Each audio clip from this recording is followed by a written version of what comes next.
Esse não é um assunto que eu domino, mas eu acredito que todo mundo que tem voz, todo mundo que pode dar voz às comunidades de resistências, precisam fazer isso agora. Bom, eu quero começar falando sobre a nota que o ministro Celso de Mello, ele é o decano, que é o membro mais antigo do Supremo Tribunal Federal. Ele fez um texto que repercutiu bastante até, e depois ele disse que era de cunho pessoal, que ele não estava instigando os outros ministros do STF. O final desse texto traz um aspecto interessante que é o que eu quero discutir aqui hoje. E ele falou a seguinte frase, eu vou ler aqui até para não errar as palavras. Intervenção militar, como pretendida por bolsonaristas e outras lideranças autocráticas que desprezam a liberdade e odeiam a democracia, nada mais significa, na nova língua bolsonarista, senão a instauração no Brasil de uma desprezível e abjeta ditadura militar.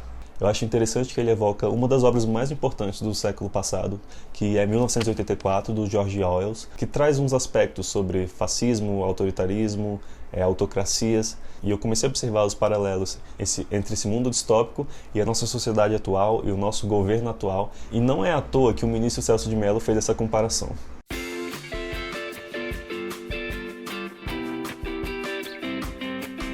Eu só conheci George Orwell em 2013, no meu primeiro semestre de artes cênicas na UNB, que a gente fez um trabalho sobre a Revolução do Bicho. Foi um trabalho muito incrível e que me apresentou um pouco mais alguns aspectos dessas políticas autocráticas. 1984, que foi escrito em 49, apresenta um futuro distópico, um mundo super polarizado que é dominado por três grandes potências. Eu não vou entrar muito nos aspectos da obra aqui, mas tem... O livro eu recomendo, claro, que todo mundo lê. Tem um filme dos anos 80, que foi lançado em 84, na verdade. Uma das propostas desse livro era fazer uma abordagem de como essas autocracias, de como esses movimentos totalitários, eugenistas, que aconteciam na época pós-guerra, né, em que o George Orwell escreveu o livro, o nazismo alemão, o fascismo italiano, o fascismo espanhol também, na Guerra Civil Espanhola, que o George Orwell lutou, e o stalinismo russo também, que apesar de estar dentro do aspecto político da esquerda, o George Orwell criticou também o stalinismo, não teria por que também poupar os outros regimes autoritários de direita, como o nazismo, como o fascismo.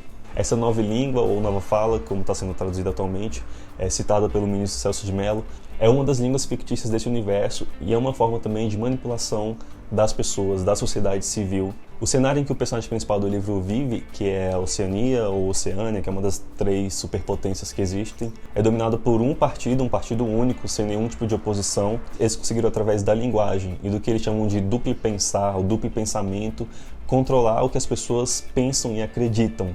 O duplo pensar é uma ferramenta que está relacionada com essa linguagem, com a nova língua, que é a tese que você pode apresentar duas ideias antagônicas, duas ideias opostas, e acreditar nas duas ao mesmo tempo. As duas se tornam verdade. E essa é uma das coisas que o livro mais aborda, as formas possíveis com que um partido autoritário, na figura de um grande líder, que é chamado de o Grande Irmão, ou Big Brother, né? Por isso o nome do programa de TV, que é super famoso. A nova língua, inclusive, é uma linguagem que foi sendo reduzida ao passar dos anos, né? Um pensamento binário que não tem nuances, não tem ali possibilidade de você pensar fora da curva, de você achar um meio termo. Então, existe o bom e existe o não bom. O duplo pensar nesse mundo funciona tanto no campo das ideias, né, dessa forma de você acreditar que o partido diz, mesmo que pareça antagônico, é verdadeiro. E para eles não basta você só falar que é verdadeiro, você tem que acreditar que 2 mais 2 pode ser 5, né? Que é uma das grandes frases, uma das grandes plots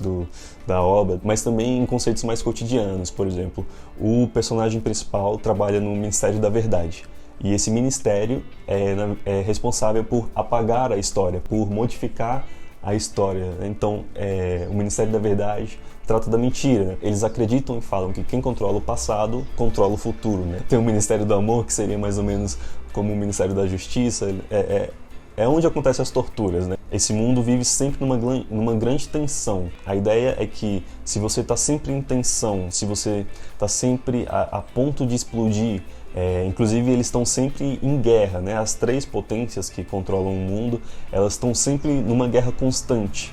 É uma guerra que é para cada uma daquelas sociedades conseguir controlar a sua população, porque quando você está em estado de guerra, em estado de sítio, você mantém as pessoas produzindo, né? Você mantém elas sempre em alerta, sempre com medo.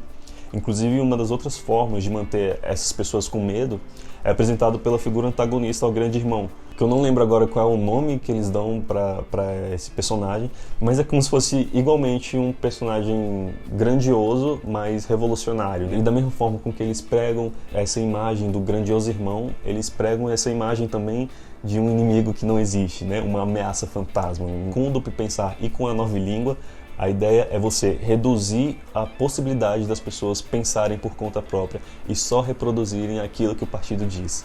Vocês entendem do porquê o Celso de Mello trouxe à tona a Nova Língua para tratar dos ideais bolsonaristas? 1984 é praticamente um ensaio sobre as ideias autoritárias, ditatoriais, eugenistas, racistas que aconteciam naquela época ainda acontecem até hoje. E pior de tudo, acontece dentro do nosso governo e já não é nem mais mascarado. Um tempo atrás a gente viu, né, que virou notícia, foi falado por todo mundo, foi criticado inclusive pelos apoiadores do governo, em que o ex-secretário da Cultura do governo do Bolsonaro fez um vídeo ali e trazendo aspectos de discursos do Joseph Goebbels, que era o ministro da propaganda do Hitler. Depois disso, mas só depois de repercutir muito, ele foi demitido. Uma das poucas vezes em que o Bolsonaro realmente cedeu à pressão popular, né? Mas a gente continua vendo pessoas ligadas ao governo do Bolsonaro apresentando símbolos neofascistas, neonazistas. Aquele grupo da Sarah Winter, que são os 300 do Brasil, que eles têm a coragem de se intitularem de 300, estavam marchando de madrugada, pedindo pelo fechamento do STF, pedindo por intervenção militar e usando tochas. A gente teve episódio recente do Desafio do Leite, né, que também é um símbolo dos supremacistas brancos. A gente teve Bolsonaro replicando uma frase do Mussolini.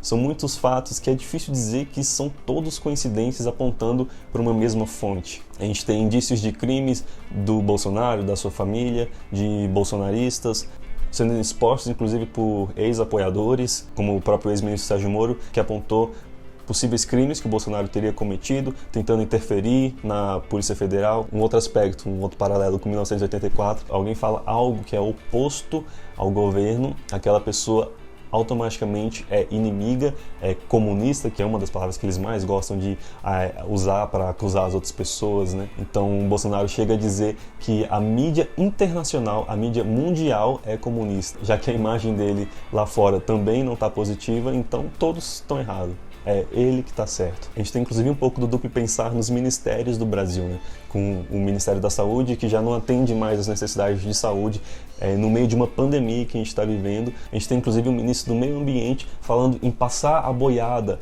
em referência a aprovar projetos de leis que vão permitir o aumento do desmatamento da Amazônia, aumento de pastos, a destruição de comunidades indígenas, né? Com a destruição do bioma amazônico. Enquanto eles não estão sendo o alvo da mídia da vez, né? Enquanto eles estão tendo um respiro, uma folga, igual eles falam, para eles fazerem o que eles querem sem perturbação. Teve o ministro da Educação também nessa mesma reunião falando de como ele odeia os termos povos indígenas, né? Porque não existe povos indígenas, segundo ele, né? Existe um povo brasileiro. Povos indígenas, inclusive, que está na resistência anticolonial, antifascista, antirracista, desde que invadiram suas terras e estão sofrendo, são invisibilizados, são apagados até hoje.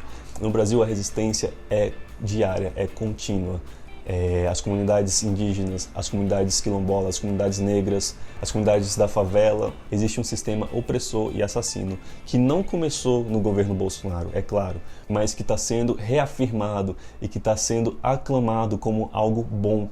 Nos Estados Unidos, a gente já está há mais de uma semana com protestos diários que teve como estopim a morte do George Floyd, um homem negro que foi assassinado pela polícia. As comunidades negras dos Estados Unidos sofrem com uma perseguição talvez maior da polícia, que tem todo o pensamento eugenista, né? Eles sofreram com segregação racial após a abolição da escravidão, e agora o movimento Black Lives Matter está mobilizando todos que têm voz, todos que podem se juntar ou apoiar o movimento para não ficarem calados, para não serem coniventes com esse assassinato, com essa perseguição que acontece.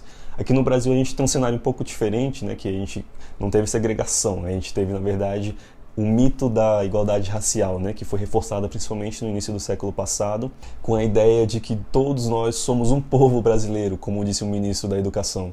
Esse mito da igualdade racial é uma ótima forma de quem está no poder se manter no poder, continuar se mantendo como as pessoas mais privilegiadas na sociedade sem precisar reparar nada, enquanto os brancos continuam usufruindo de todos os privilégios que eles conseguiram às custas de assassinato e de destruição, e enquanto as outras populações, minorias sociais, continuam sofrendo com todo o malefício que o racismo e que essas estruturas de dominação impuseram sobre essas comunidades, sobre esses povos. Tudo bem, algumas pessoas vão falar que não existe branco no Brasil, né, porque lá fora nós não somos vistos como branco. Aqui no Brasil, essas pessoas são vistas como brancas e usufruem privilégios dentro da nossa sociedade, sim. O papo de pureza racial acho que não é muito bom, sabe? Com todo esse contexto, começaram também manifestações no Brasil, principalmente lá em São Paulo e no Rio, com as torcidas se unindo debaixo da bandeira de antifascismo.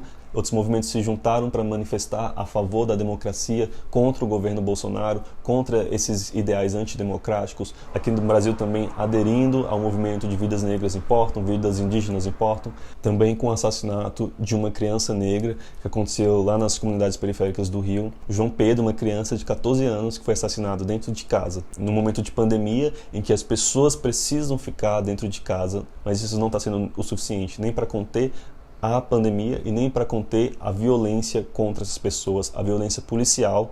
Não dá para ser conivente, não dá para ficar calado. E eu peço a todos que estão assistindo esse vídeo que procurem uma forma de lutar, de resistir e de apoiar quem está na linha de frente. É isso.